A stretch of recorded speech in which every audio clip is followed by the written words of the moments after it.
Bonjour à tous, je vous souhaite la bienvenue sur la chaîne et merci de me retrouver pour un nouveau tirage. Donc c'est un tirage de tarot intuitif, tirage de tarot général pour les Sagittaires. Alors, sur votre énergie générale, votre énergie à vous, vous avez la Lune. Ce que je ressens avec l'énergie de la Lune, c'est que vous pouvez vous trouver un petit peu dans une phase où il y a presque deux façons, vous voyez, de regarder la Lune. Donc on a un petit peu ce côté que des fois vous avez peut-être une certaine perspective de la vie et peut-être le lendemain où vous avez cette impression presque du revers de médaille. Donc il y a cette dualité dans la manière de regarder ce qui se passe dans votre vie. Et là, ce qui est très important, ça marque aussi le fait qu'on est en train de percer certaines illusions. Ça perce, donc il y a peut-être des choses qui étaient cachées, qui se trouvent révélées, et donc là, ça vous amène finalement dans les profondeurs des vérités de la vie, hein, des vérités aussi peut-être de votre âme, de ce que vous ressentez. Là, ce que je vois aussi, c'est que pour certains, il peut y avoir un petit peu une sensation de déception, parce qu'il y a cette forme de désillusion, mais ce qu'il faut voir, c'est vous dire que c'est une opportunité de voir les choses telles qu'elles sont, peut-être pas comme on les anticipait, il y a peut-être un décalage entre la réalité et ce qu'on voudrait que les choses soient et la réalité, mais en même temps, vous voyez, il faut arriver à retrouver cette forme d'équilibre, hein. Il y a toujours ces deux revers, je ressens dans ça, les deux revers de la médaille, les deux perspectives, c'est cette binarité, le côté binaire en fait, hein, que vous avez, vous voyez, avec ces deux loups, et en même temps c'est une période où vous allez vraiment aller au plus profond de vous-même. C'est aussi les forces du subconscient, de l'inconscient qui peuvent émerger. Donc vous pouvez vous trouver dans un environnement et finalement il y a pas mal de choses qui rejaillissent, qui sont pas forcément reliées à une situation, par exemple à une relation que vous avez ou à une situation que vous avez, mais finalement ça déclenche. C'est quelque chose de déclencheur. Donc vous pourriez avoir des sentiments, des émotions, des peurs, des pensées qui remontent, qui rejaillissent à la surface par la nature des expériences que vous traversez. Alors, le challenge, c'est le fait d'arriver à garder et à trouver l'équilibre dans tout ça. D'accord, c'est d'être capable finalement d'être amené dans ces deux extrêmes, dans ces deux relations, à la fois le positif, le négatif, etc. Et dans la manière de regarder les choses, c'est d'arriver à trouver le juste milieu, arriver à harmoniser ces énergies et ces situations. C'est aussi ce que je ressens peut-être pour ce groupe, c'est des fois d'avoir l'impression que certaines choses ne sont pas justes. C'est aussi de comprendre que la vie, hein, dans tout ça, c'est fait de haut et de bas, c'est fait des fois de circonstances qui peuvent apparaître comme étant injustes. Ce qui est très très important, c'est cette expérience que vous choisissez d'avoir de toute situation dans votre vie, que ce soit des relations ou autres, d'accord? Donc ce pouvoir, il est en vous de pouvoir retrouver une certaine forme d'harmonie, quelles que soient les révélations, quelles que soient les circonstances qui vous entourent, en bien ou en mal. Voilà. Alors ce qu'il faut au niveau du lâcher-prise, vous avez le monde. Ce que je ressens avec ça, c'est qu'il est nécessaire quelque part de remettre une certaine emphase sur votre monde à vous. D'accord? Donc c'est de lâcher prise. Il faut en même temps s'ouvrir au monde, être curieux, hein, avoir cette forme de curiosité. Mais là, ce que je ressens dans ce message, c'est aussi l'importance de protéger votre bulle à vous, quelque part, votre cocon. Vous voyez, c'est un peu comme un cocon, comme une forme de protection. Donc comment est-ce que vous pouvez évoluer pour arriver à consolider, donc à trouver cette harmonie, cet équilibre dans votre sphère personnelle, dans les différents domaines de votre vie, en lâchant prise aussi peut-être de l'environnement plus large et des circonstances et des dynamiques plus larges qui vous entourent.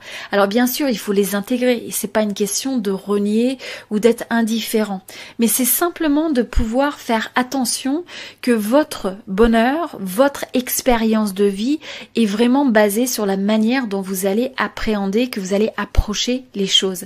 Donc, retrouvez ce qui est en votre contrôle et laissez aller ce qui n'est pas sous votre contrôle dans une certaine mesure. Ou ne pas laisser ça, quelque part, percer de manière déstabilisante votre environnement personnel. Donc c'est d'arriver à trouver cet équilibre, d'accord? Parce que là, on l'a dans le lâcher prise. Je sens aussi que ça peut marquer la fin d'un cycle, la fin d'un chapitre, quelque chose qui touche à sa fin, quelque chose qui n'est plus ce qui était, d'accord? Parce que finalement, il y a eu, c'est comme un cycle naturel de vie qui touche à sa fin. Et donc là, ce qui est important, c'est d'accepter de laisser ça au passé, de lâcher prise, d'accepter les expériences. Et donc là, dans le fait de développer ce que vous devez développer, ce que vous devez prendre en compte, c'est le pape. Alors ce que je ressens par rapport à ça, c'est le fait de regarder votre passé, les expériences qui se terminent, les cycles qui s'achèvent, comme étant une opportunité d'apprendre et de grandir. Donc, qu'est-ce que vous pouvez comprendre? Vous savez, que ce soit une relation, que ce soit peut-être un travail, ça peut être une expérience donc professionnelle, personnelle. Pour certains, vous pouvez déménager. Quelle que soit la nature du changement et du cycle, donc du chapitre qui se termine, c'est comment est-ce que vous pouvez essayer de rechercher les leçons, les apprentissages, les manières de grandir et d'apprendre de ça. D'accord? Parce que vous avez cette forme de réflexion. Donc là, c'est toute cette compréhension des cycles de la vie et votre manière de trouver la sagesse, de percer le voile de l'illusion, de regarder et de comprendre finalement quand des fois certaines choses ne correspondent pas à ce que vous attendez, qu'est-ce que vous pouvez comprendre de ça? Donc des relations qui fonctionnent pas bien, qu'est-ce que vous pouvez apprendre de ça? Une situation professionnelle qui se termine, peut-être qu'il y a quelque chose de meilleur qui vous attend. Donc comment vous pouvez apporter une forme de nouvelle perspective qui vous permette de grandir, qui vous permette de continuer à avancer, au lieu de voir la fin de quelque chose comme étant quelque chose que vous subissez. Donc dans une certaine mesure ça peut être difficile, mais dans l'autre mesure c'est toujours le regard que vous allez porter aux expériences de la vie. Alors au niveau de l'énergie, ce que vous recherchez, alors vous avez le 7 d'épée. Ce qui est intéressant avec ça, c'est que je ressens que c'est comme si vous aviez envie de vous extraire de certaines choses. Je pense que j'ai le sentiment que ce qui ne vous correspond pas ou ce qui ne vous correspond plus, comme on voyait là, ce qui est source peut-être de désillusion, de déception, eh bien vous avez envie de vous extraire de ça. Et c'est quelque chose qui va vous être favorable. Donc s'extraire, ça peut être simplement mettre une forme de... Il y a différentes manières d'avoir un retrait face aux choses qui ne nous servent pas. Alors pour certaines personnes, par exemple, si vous avez des gens négatifs autour de vous, c'est peut-être le fait de faire le choix de voir beaucoup moins ces personnes, donc quel que soit le lien que vous avez avec ces personnes, mais c'est d'arriver à comprendre ce qui vous aide à vous sentir bien et à avoir plus de ça, à attirer plus de ça dans votre vie et comprendre que ce qui vous fait vous sentir mal et ce qui vous draine, que ce soit au niveau des relations ou des circonstances, comment est-ce que vous pouvez arriver à vous extraire de ça et comme on disait, à retrouver une forme de protection de votre énergie, protection de votre espace. D'accord? Donc là, c'est ce que je ressens. Et là, je sens que le conseil qui vient aussi avec ça, vous avez le chevalier donc de bâton, c'est le fait de retrouver, de renouer avec ce qui vous passionne, ce qui vient vraiment vous chercher. Donc, posez-vous la question. Vous avez le 2 de bâton et donc le chevalier de bâton. Et donc là, ce que je ressens avec ça, c'est s'extraire de ce qui ne vous correspond pas, ce qui vous draine, ce qui vous oblige à ressasser, vous savez, ce qui vous laisse dans une énergie qui peut être un peu toxique.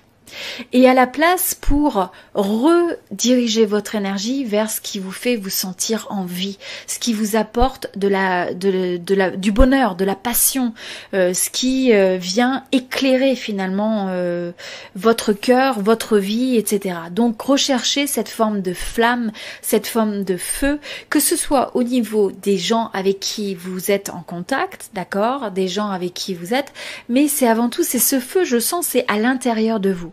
Donc ça peut être de faire des projets, peut-être un nouveau projet, de regarder ce qui vous passionne. Pour certains, ça peut être le fait d'apprendre quelque chose de nouveau, ça peut être un loisir, ça peut être un projet professionnel, ça peut être une mission, une passion que vous avez envie d'écouter, d'accord, et de prendre à bras le corps. Mais quelle que soit la modalité ou la manière dont vous allez exprimer ça, c'est d'arriver à se reconnecter à cette énergie de passion, de joie de vivre, où vous retrouvez votre flamme, où vous croyez dans les possibilités et vous l'exprimez de multiples façons dans le monde qui vous entoure. Voilà, donc très belle énergie pour les Sagittaires. J'apprécierais beaucoup votre soutien, donc comme je disais, un petit like sur la vidéo, un petit j'aime, partagez avec vos amis si ça peut inspirer quelqu'un, avec vos proches, et puis je vous invite maintenant à regarder les autres signes sur cette chaîne. Donc vous avez d'autres tirages, un tirage sentimental notamment pour les Sagittaires, et puis vous pouvez regarder, comme je disais, votre signe solaire, lunaire, ascendant, etc. Et puis laissez-moi un petit commentaire, ça me fait toujours plaisir de vous lire, de savoir un petit peu quelle est la résonance avec le tirage, ce qui se passe un petit peu dans votre vie et donc ce qui vous inspire à travers de cette guidance. Et voilà, je vous dis à très bientôt, je vous souhaite tout le meilleur et puis je vous souhaite beaucoup de bonheur. Voilà.